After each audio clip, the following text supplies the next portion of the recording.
Untuk yang pertama itu prosedur. Prosedur adalah suatu program terpisah dalam blok sendiri yang berfungsi sebagai subprogram atau program bagian.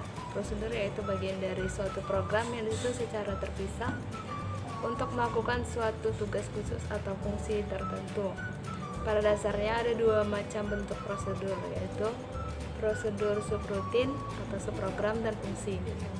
Prosedur atau fungsi rekursif adalah prosedur atau fungsi yang berulang kali memanggil dirinya sendiri sehingga tercapai suatu kondisi yang membuatnya berhenti. Suatu prosedur atau fungsi boleh saja dituliskan normal tanpa rekursi, namun apabila komputasi yang dilaksanakannya merupakan suatu proses yang berulang, maka ada baiknya ditulis secara rekursif agar kelihatan lebih sederhana.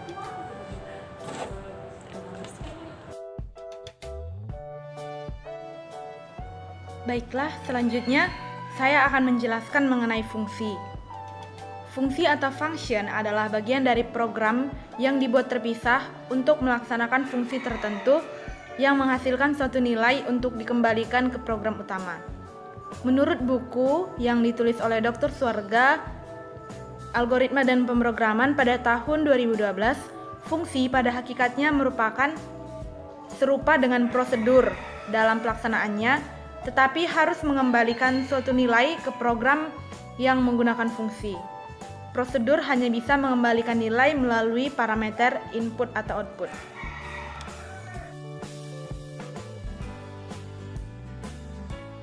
Baiklah, saya akan melanjutkan presentasi data teman saya. Nama saya Lulu Madan Deslalahi dan saya akan menjawab pertanyaan nomor 2 yaitu perbedaan antara fungsi dan prosedur.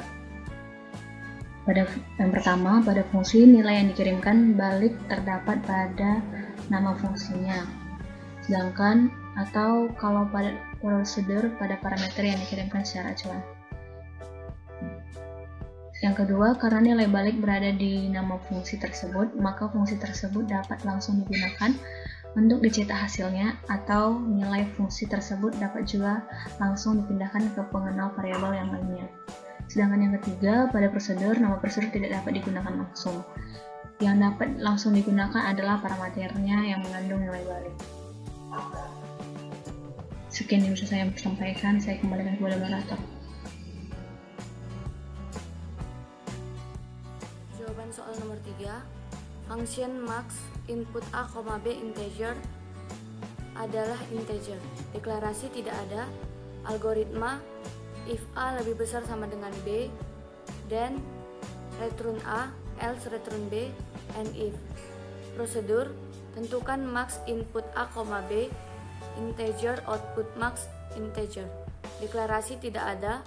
Algoritma if A lebih besar sama dengan B, then max adalah A, else max adalah B, and if.